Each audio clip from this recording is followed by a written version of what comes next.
speaking of crazy stuff like this, where people get separated on different points, right? Which it's okay to not have common interests like everyone else, right?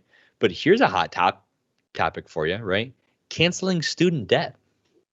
There's a Facebook post from whoever the other day, Ayanna Presley, who I think is a transgender person, maybe.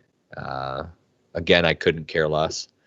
So student debt is approaching $2 trillion. $2 trillion. Yep. In case you're wondering, that's a one with, well, it's a 2 with 12 zeros behind it, right? Wow. What are your thoughts about canceling student debt? Should we cancel student debt? Yeah, absolutely. We should. And everybody who went to college during the same time frame should get a stipend for the amount that they paid for school. So it's not just whoa. Hey, that's not fair, Chris. Oh, that is fair. That is exactly fair. That's the only way it can happen. So if you want the $2 trillion to be gone, it's not really $2 trillion. It's more like 200 trillion. Right. And to your point, exactly, making such a lavish, outlandish statement is that it's not possible, right? You can't just cancel student debt because you decide that enough's enough, right? For what you were saying earlier, if you're going to cancel student debt, why don't you stop paying millions of dollars to Pakistan for gender studies? Why don't you stop paying millions and trillions of dollars to other countries for stuff, period?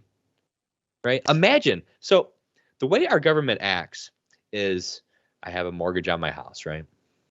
And 1 month, I'm like, you know what? I don't want to pay my mortgage this month.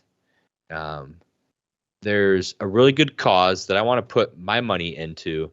You know, I want to give my mortgage payment to kids and people building wells in Africa. Because I think that that's a more important cause than paying my mortgage. Well, you know, good luck when you get the letter from your mortgage lender saying that it's time to move out, right? So not in any part of the country, of the world, is it possible to be in debt and continue to spend and spend and spend and raise that debt, right? And give money away to other causes just because you want to. Well, right? And it's important in your analogy to understand what the mortgage is. The mortgage is the company or the bank, in this case, a group of people who got together and they have money and they lent it to you because you wanted to buy a house.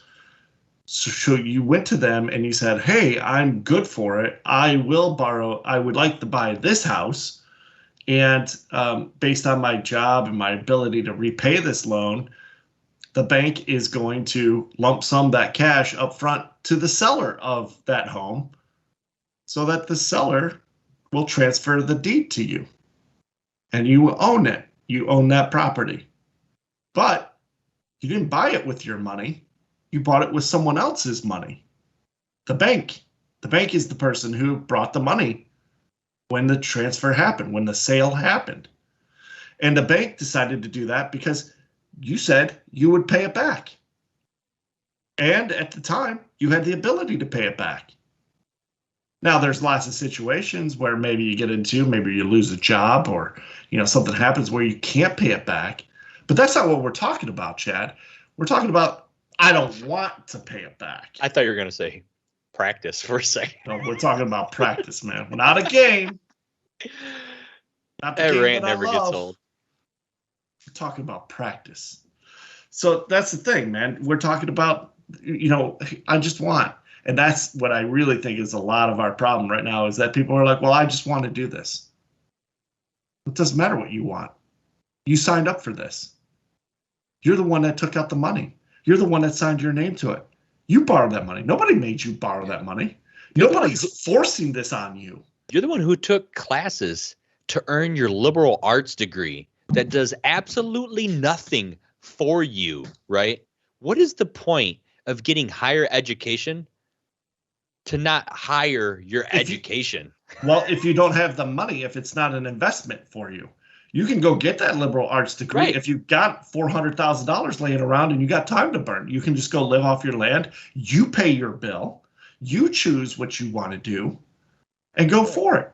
But if the kid that wants to get, an engineering degree, maybe they get accepted to, U of M and they go get an engineering degree, a company will pay you for that.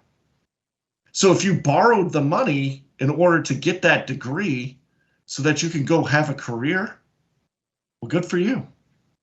But why should the rest of us pay for that? Yeah, stop making excuses and don't get upset for your poor choices in life, right? Yeah. Instead, pull your pants up and go out there and get to work and change it. Make it better. Take some personal responsibility, right? No one asked you to go out and get a liberal arts degree. No one asked you to get a degree in Ethiopian gender studies, right? No one asked you to go out there and study something that doesn't do anything for you. And to your point, if you got plenty of money in the world and you want to go learn something else, that's what you're passionate about, and you feel that that's going to make a difference in the world, then learn that and go make a difference. But don't complain about your poor choices in life, right? Right. Yeah. I mean, the world is not responsible for your choices. You are. No one cares about you. Wow. That escalated quickly.